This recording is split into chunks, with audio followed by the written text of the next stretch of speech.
Hey guys, welcome to linguamarina, welcome to my channel. Today we're going to talk about my favorite English test out there. The test is called TOEFL. I've taken it 2 times. The first time I took it was back in 2015 when I was applying for my master's in MBA in the US, and I scored 117 out of 120. And the second time I took it was last year, and I took it from home in order to experience the whole TOEFL from home experience, and I scored 115 out of 120. And both times, so the first time I prepared for 10 days because TOEFL was my second exam I needed to take. The first one was GMAT, and I just realized GMAT is like so hard, and I didn't have a lot of time, so I mostly spent my time preparing for GMAT, and then in 10 days I had TOEFL, so I just had 10 days to prepare for the TOEFL exam. And the second time around, when I took my TOEFL test from home, because I didn't have a goal of being accepted to Harvard with that score, I didn't really prepare at all. I just read about the home test experience, and I went there, and again, I scored 115. Of course, the first preparation helped me, but anyways, the thing is with TOEFL, you don't need to spend months preparing for the exam. You need to spend, I would say, 2 weeks if you are above intermediate. But one thing I wanted to note is that TOEFL really measures your ability to speak and use English. And if you are a beginner, you won't be able to score 100 plus. That's the thing, right? It's very important that you already have the level of English that you need on your TOEFL test. So if you're intermediate, you won't be able to score 100 plus. You need to be a very strong upper intermediate / advanced person to score 100 plus. At the same time, the majority of universities would require 80 plus. So it's somewhere between intermediate / upper intermediate, and you're good there. But before we dive into the video, this is something really important. I'm going to talk about the tips that I've used.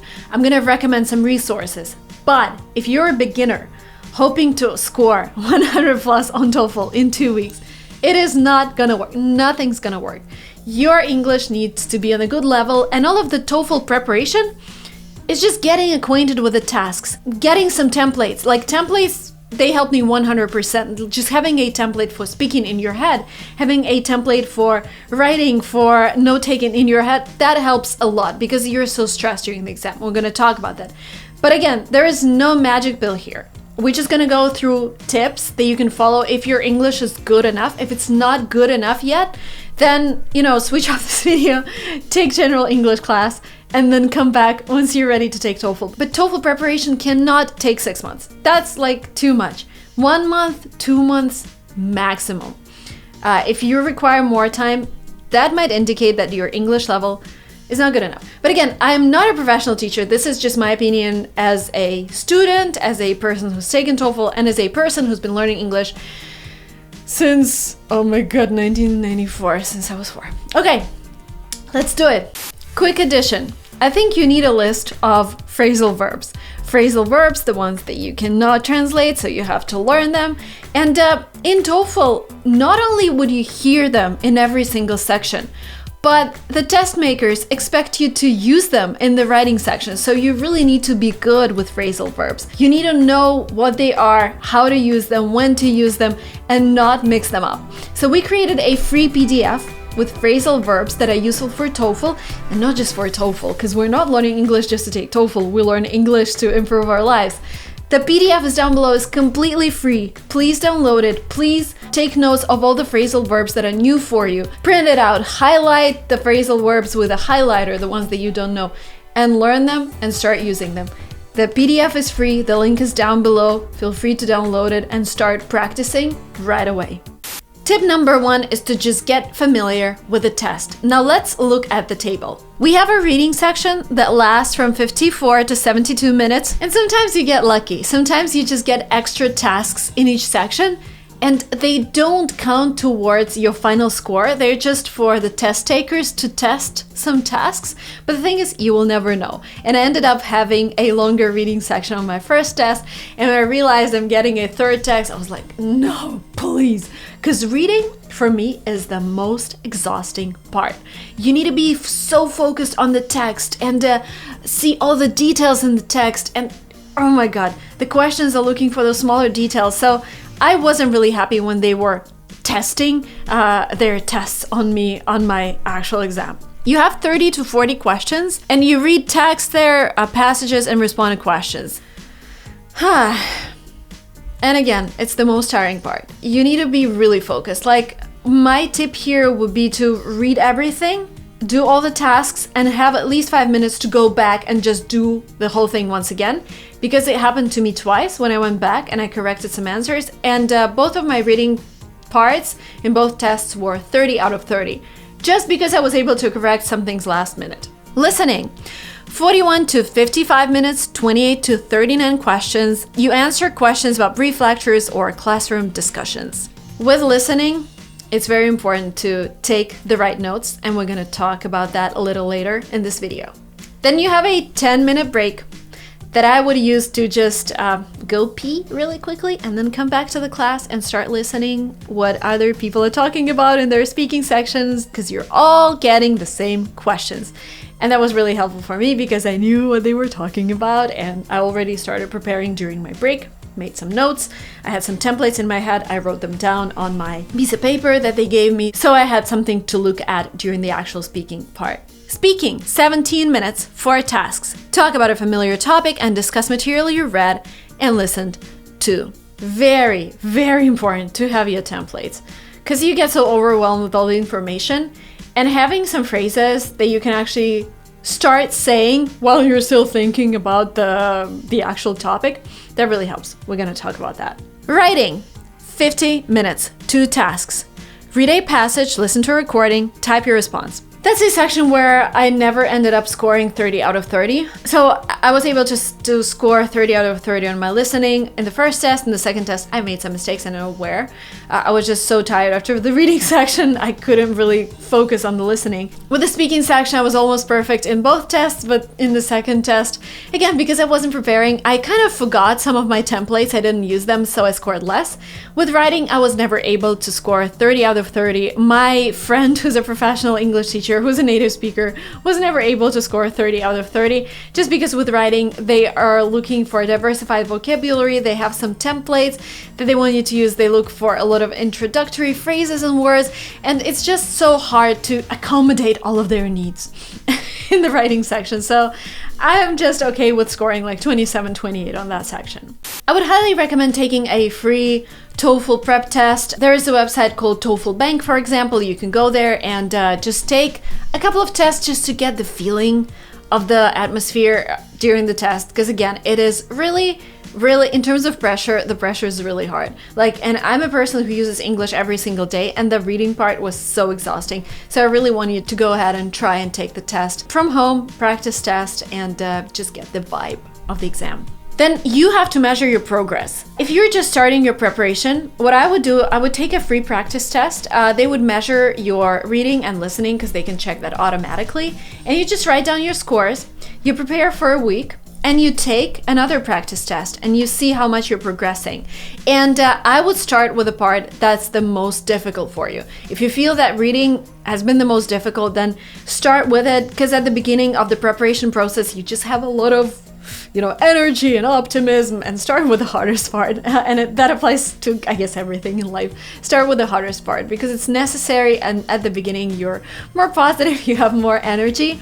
And then test yourself every other week, depending on how much time you're taking to prepare, just to see whether you're progressing or not. Because if you're not progressing, then maybe the methods that you've chosen to prepare for the test are not working. Then this applies to anyone. If your test is in 2 years or in a year or in a week, read for 30 minutes every day. And please stop reading people's tweets. Please stop reading people's Instagram posts. Start reading something that's related to TOEFL. So BBC has all of those articles. Or you can go to a website, breakingnewsenglish.com. They take news, and you're just able to read news in English. And this is, again, the type of text that TOEFL uses in the exam. The Economist, Discover, Nature, New York Times, The Atlantic, all of those kind of professional / cultural TV channels, super useful in terms of listening, vocabulary that they use. The hardest topic for me during TOEFL was biology. They had those biology texts almost everywhere. In reading, in listening, in writing, I had to talk about turtles and the Arctic and polar bears, and I am so bad at it. We had biology classes at school, but I was not really excited about them. So I'm really good at vocabulary connected with business, with YouTube, with whatever lifestyle, but I'm so bad with the vocabulary connected to biology. So before preparing for my first TOEFL test, I read a lot of text about geography, like from National Geographic, or about biology. I watched different videos on YouTube about different mammals, etc. Just go out there, watch them, because they would use that vocabulary in the test. And also when you're reading, try to answer some questions like, what is the main idea in the text? What was the conflict? Who are the main characters, etc. Like, try to analyze the text while you're reading it, because this is what you're gonna do on the exam. Now let's talk about the templates. First of all, templates provide you with a structure, and this is what TOEFL guys are looking for. They're looking for a structured answer. Second, they provide you with introductory phrases and all the linking words. Again, this is something they're looking for all the time. And third, they just give you time to think about the actual topic, because you know you're gonna start your phrase, your answer with a sentence. I don't know. The author in the text talks about He gives two examples of Example number 1 is, the example number 2, this is the way the author describes So those templates that I've created are a part of a course that I've created together with another professional teacher. She scored 119 out of 120 on TOEFL, and we've just upgraded our course and added 15 new lectures. We've added detailed analysis of different types of tasks. For example, for the listening part, we added 3 classes where first you're going to revise the best strategies for completing the tasks, and then find out the best way of taking notes, and later on practice the skill. You will also get access to a database with all the templates that you can use. We're also included live streams that you can attend and ask questions if you have them. And if you missed the live stream, you can just watch the recording later. This is this course that prepares you for TOEFL based on my experience, based on that teacher's experience. And because you're watching this video, you're getting a special discount to attend this course. The link will be below and the promo code will be below. Please take the course, take my templates, use them for your exam, and I hope you score more than 100 on your test. And this is basically the goal of our course, is to help people who already have the level of English that they need to score 100 plus on their test. The link will be below. The next tip is to expose yourself to non-American accents. I try to speak with an American accent. I try to copy people who are around me here in California, but TOEFL uses a variety of accents. I remember there was a British accent in the test, there was New Zealand accent, there was Australian accent. So your goal is to listen to those accents and to make yourself familiar. Because I don't want you to be surprised that you don't understand what's going on during the test when you hear British accent, for example, because it's different from the American accent. And I remember when I first came to the UK, I was around intermediate. I struggled to understand British people, and I just couldn't understand what they were talking about. It took me like 2 or 3 weeks to get used to the way they talk. And once I got used to the way they talked, my friend and I sat together to watch a TV show, and the TV show was in American English, and I couldn't understand a thing. I was like, why wouldn't they translate this TV show from American English to British English? Because I struggle so much. But it's all about practice. It's all about getting used to a variety of accents. So make sure you just go on YouTube and look for different accents in the search and listen to those accents. By the way, in terms of like what kind of English you speak during the exam, well, TOEFL is an American exam, like North American, but you don't have to sound North American. You just need to be consistent. So if you decided that you're going to use British English, then please use British English. But then color is with a U, then it's not a truck, it's a lorry, it's not gas, it's petrol. So stay consistent with being British on the exam. But if you decide to be American, then stay consistent with being American. So choose one of the versions of the English and stay consistent with it during the test. But you're not required to speak as an American. You can do whatever you want, but again, stay consistent. The next tip, I don't know how you can master it in 2 weeks, if your exam is in 2 weeks, but it's really important. Taking notes. So first of all, there is this home test, TOEFL home test experience. And it's, in terms of like note taking, it was the worst for me, because when you're actually taking a test in a test center, you are using a real piece of paper with a real pencil, so you can write things down. When you're at home, you need to put your piece of paper into a folder, like a transparent file, and write with a marker on it. And because with a marker, you're font tends to be bigger, you just run out of space, and you're not really used to writing on this slippery surface with a marker. So that was like one of the disadvantages of taking the test from home. They want you to use this transparent file because they want you to erase everything after the test, and you can only have one transparent file, so you can only use 2 of the sides without like erasing stuff during the exam, without erasing stuff constantly. That was really hard for me because I couldn't take all the notes I wanted to take just because I was running out of space. So if you're taking your TOEFL test from home, get yourself a really thin marker to just have more space there. And note taking is about really taking notes of every single detail. Like first time when I scored 30 out of 30 on listening, I took notes of everything. Every color that they named, every student, every date. And that helped me so much because the questions that you see after the text, they're asking for such small things that the author mentioned. And I was like, how was I supposed to memorize all of that? You need to take notes during listening. And the more notes you take, the more successful you are during your listening section. So try to write everything. That was my approach. But you can only do that if you're a good note taker. If you're not a good note taker, that would only distract you. So if you feel that you can't really take notes quickly, then don't take a lot of notes. Just write down some dates. But the best strategy that worked for me is basically writing down the whole text. I use some contractions. Like I studied mathematics at the university, and for any, we had this sign and more, less, like all of the mathematical signs, I use them all the time. And if you practice note taking at home, you can come up with some signs for yourself that you can use. If you're a mathematician, then congrats. You will know a lot of signs that you can use in your note taking. If you study to be a journalist, you probably have this skill as well. Maybe watch some videos on note taking, watch some videos on how you can contract while you're writing. Because again, this skill, it helps in listening, it helps in speaking, because in speaking you would also listen to someone talking about a topic and then you will need to give your opinion. In writing, they don't help too much because you're typing. In writing, something that really helps if you're taking the exam in a test center, just getting used to different keyboards, because they use really old keyboards in those test centers with like those huge I'm just used to my laptop and it's like very thin. But anyways, you need to learn how to take notes in English.